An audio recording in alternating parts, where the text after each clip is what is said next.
বিটিচিৰ মহাবিদ্যালয়ত বিনামূলীয়া কিতাপ যোগানৰ নামত 4 কোটি টকীয়া কেলেংকাৰী সংঘটিত হোৱাৰ অভিযোগ সন্দৰ্ভত প্ৰতিক্ৰিয়া প্ৰকাশ কৰিছে বিটিচিৰ মুখ্য কাৰ্যবাহী সদস্য প্ৰমোদ বড়োই। চিৰাঙৰ বিজনেৰ ভেটাগাঁওস্থিত বিজনী জিলা ইউপিপিএলৰ কাৰ্যালয়ত শনিবাৰে অনুষ্ঠিত কৰ্মী সভাত মুখ্য অতিথি হিচাপে উপস্থিত থাকি প্ৰমোদ বড়োই প্ৰতিক্ৰিয়া কৰি কয় যে এই সন্দৰ্ভত মই ছেক্ৰেটাৰী আৰু ডিৰেক্টৰক মাতি কথা পাতিছোঁ। তেনেকুৱা একো নাই। কোনোবাই এটা লিগেল নোটিছ প্ৰদান কৰিছে আৰু ইয়াত চাই চিতি ধন আদায় দিব লাগে বুলি লিখিছে। বিটিচিৰ মহাবিদ্যালয়ত বিনামূলীয়া কিতাপ যোগানৰ নামত 4 কোটি টকীয়া কেলেংকাৰী সংঘটিত হোৱা বুলি এটা ডাঙৰ অভিযোগ উত্থাপিত হৈছে। ইয়াৰ ওপৰত কি ব্যৱস্থা গ্ৰহণ কৰিম সেয়া আমি লক্ষ্য কৰিম বুলি প্ৰমোদ বড়োই কয়। ইফালে প্ৰমোদ বড়োই আগন্তুক বিটিচি পৰিষদীয় নিৰ্বাচন সন্দৰ্ভত কয় যে অহা ছেপ্টেম্বৰত অনুষ্ঠিত হ'ব বিটিচিৰ পৰিষদীয় নিৰ্বাচন। ইয়াৰ বাবে ইউপিপিএল দলে 40টা সমষ্টিতে দলীয় কাম কাজ চলাই থকা হৈছে। আগতকৈ ইউপিপিএলৰ সাংগঠনিক ভেটি যথেষ্ট শক্তিশালী হৈছে।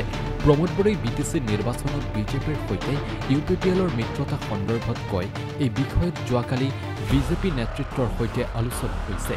এতিয়া বিজেপি নিজৰ লাইনত কাম কৰি আছে আৰু ইউপিপিএল দলে নিজৰ লাইনত কাম কৰি আছে।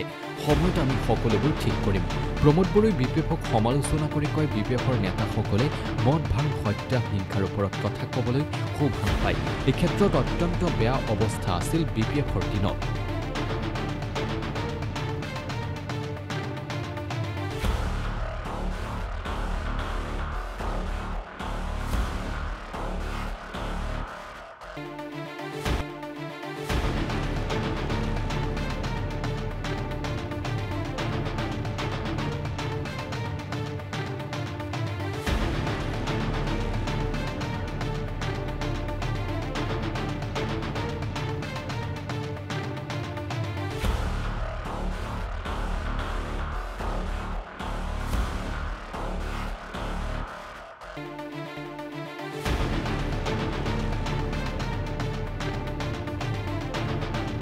মই এই অফিসত আছিলোঁ অলপ আগতে আৰু আমাৰ ছেক্ৰেটাৰী আৰু ডাইৰেক্টৰক মাতি পেলাই কথা পাতিছোঁ যে তেনেকুৱা একো নাই। এজন কোনোবা লিগেল নটিচ দিছে আৰু লিগেল নটিচত তেখেতে লিখিছে যে ইয়াত মানে চাই চিতিহে পে'মেণ্টটো কৰিব লাগে বুলি পেলাই। এতিয়া কলেজবিলাকে কিতাপৰ ৰিকুৱাৰমেণ্টটো দিয়ে, এইটো 1 বছৰ 2 বছৰৰ মূৰে মূৰে দিয়ে।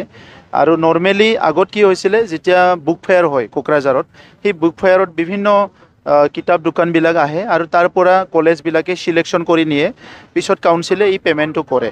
তো এইবাৰ কলেজবিলাকে যিহেতু বুক ফেয়াৰ নহ'ল, কলেজবিলাকে ইয়াতে ৰিকুৱাৰমেণ্টটো দিছে, সেই হিচাপে কৰিছে। আৰু এতিয়ালৈকে তেনেকুৱা একো দেখিবলৈ পোৱা নাই। মই আজি ছেক্ৰেটাৰীক সুধিলোঁ, এতিয়া পে'মেণ্টো কৰা নাই, একো কৰা নাই। কলেজে কিতাপ ৰিকুৱাৰমেণ্ট দিয়া হিচাপতে তেখেতসকলে কামবিলাক কৰে। গতিকে সেইটো এটা ডাঙৰ এলিগেশ্যন এটা লগাইছে। ইয়াৰ ওপৰত আমি চাম কি একশ্যন ল'ব পৰা যায়। ছেপ্টেম্বৰ মাহত ইলেকশ্যন হ'ব আৰু এতিয়া ইউপিপিএল দলে আমি 3200 যি বুথ আছে ইয়াত আমাৰ কাম চলি আছে। 40টা সমষ্টিত আমাৰ ব্লক কমিটিৰ কাম চলি আছে। গতিকে আজিৰ সময়ত অইন দলে যেনেকৈ প্ৰিপাৰেশ্যন কৰিছে, ইউপিপিএল দলেও আমি খুব সুন্দৰকৈ প্ৰিপাৰেশ্যন কৰি আছে। আৰু আগতকৈ ইউপিপিএল দলৰ সাংগঠনিক ভিত্তিটো যথেষ্ট শক্তিশালী আপোনালোকে দেখিছে। আৰু লগতে আমাৰ ৱৰ্কাৰবিলাকে আগতকৈ খুব ভালকৈ পলিটিক্সটো বুজি পোৱা হৈছে। আমাৰ ইউপিপিএল মডেল অফ পলিটিক্সটো আছিলে শান্তি, সম্প্ৰীতি, নিৰাপত্তা, সমন্বয় আৰু উন্নয়ন।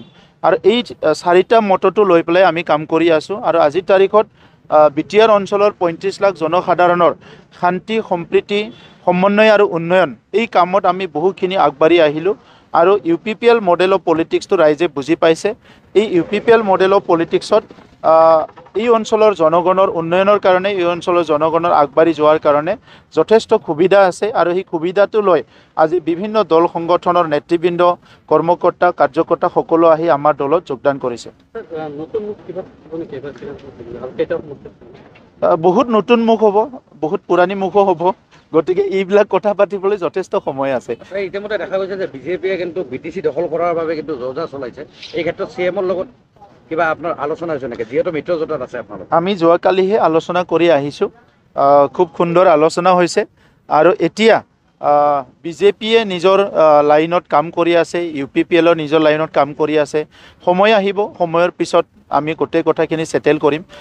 আমিও 40টা সমষ্টিত কাম কৰি আছোঁ, তেখেতসকলে কিছুমান সমষ্টিত কাম কৰি আছে। গতিকে BTR অঞ্চলক আগুৱাই নিয়াৰ কাৰণে যাৰ যাৰ এটা ভাল এটা সিদ্ধান্ত বা ভাল এটা চিন্তা আছে, সেইসকলে BTR অঞ্চলৰ কাৰণে কাম কৰিব, আমাৰ ইয়াত ক'ব লগা নাই। স্যাৰ, কালি BPFৰ যুৱ সভাপতি কেন্দ্ৰীয় সমিতি প্ৰহ্লাদ বৰ্মাই এটা অভিযোগ কৰিছে যে UPPL দলত বৰ্তমান সব ভ্ৰষ্টাচাৰ ধৰ্ষণকাৰীয়ে চামিল হৈছে। ওপৰেদি থু পেলালে নিজৰ মূৰতে পৰে। 17 বছৰৰ BPFৰ দিনত ঘূৰি যাওক, তেতিয়া কি দেখিবলৈ পাব? 2,900 কোটি টকা কেলেংকাৰী কোনে কৰিছে? আৰু এই কথাবিলাক চালে যে বহুত দেখা পাব মানে ইহঁতৰ। আৰু বেলেগটো বাদ দিয়ক, পাৰ্লিয়ামেণ্ট ইলেকশ্যনৰ সময়ত মটৰচাইকেলতে কোনে ধৰা পৰিছিলে? এতিয়া এই কথাবিলাক আৰু আমি সমাজৰ আগত ক'বলৈ ভাল নালাগে। আমাৰ এই সমাজখনত আমাৰ সকলো আছে, মা দেউতা, দাদা ভাই বাইদেউ ভনী, আমাৰ সন্তান, আমাৰ শিশু চবেই আছে, যুৱ যুৱতী।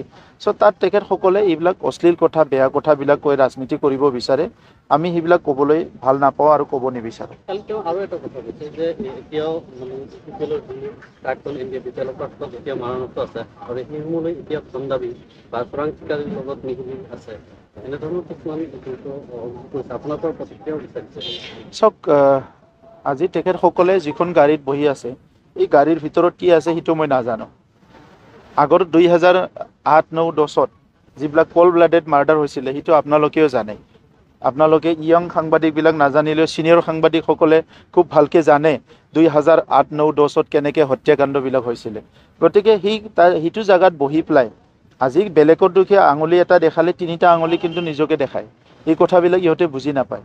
তো যদি হিচাপ নিকাচ কৰিব লাগে, আমিতো ৰাজি আছোঁ। প্ৰত্যেক বছৰত কিমান হত্যা হৈছে, কোনে মৰিছে, কোনে মৰা নাই, কোনে মাৰিছে, এইবিলাক চব ওলাই যাব। গতিকে আজিৰ সময়ত BPFৰ বেলেগক আঙুলি দেখাব পৰা তেখেতসকলক নৈতিক অধিকাৰ নাই। ৰাজনীতি কৰি কৰক আপুনি, গণতন্ত্ৰ দেশত চবেই ৰাজনীতি কৰিব, কথা ক'বলৈ চবৰে বাক স্বাধীনতা আছে। সেই বুলি এটা নৈতিকতা এটা থাকিব লাগিব। আজি আমি দায়িত্ব লৈ, ৰেছপনচিবিলিটি লৈ নৈতিকতাৰে কাম কৰি আছোঁ আৰু কৈ আছোঁ। BPFৰ মানুহবিলাক অন্তত হত্যা, হিংসা, কিবা কিবি, জুৱা, মদ, ভাং এইবিলাকৰ ওপৰত কথা ক'বলৈ ইহঁতক মানে শোভা নিদিয়ে।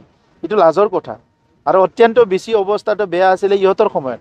আজিতো খুব ভাল হৈছে পৰিৱেশ, তেখেতসকলৰ কাৰণে বেয়া হ'ব পাৰে। আজি সাধাৰণ ৰাইজে ইমান ধুনীয়াকৈ থাকিব পাৰিছে, মিলিজুলি চলিব পাৰিছে, সুন্দৰ এটা পৰিৱেশ। গতিকে এই কথাখিনিতো চবেই দেখিবলৈ পাইছে।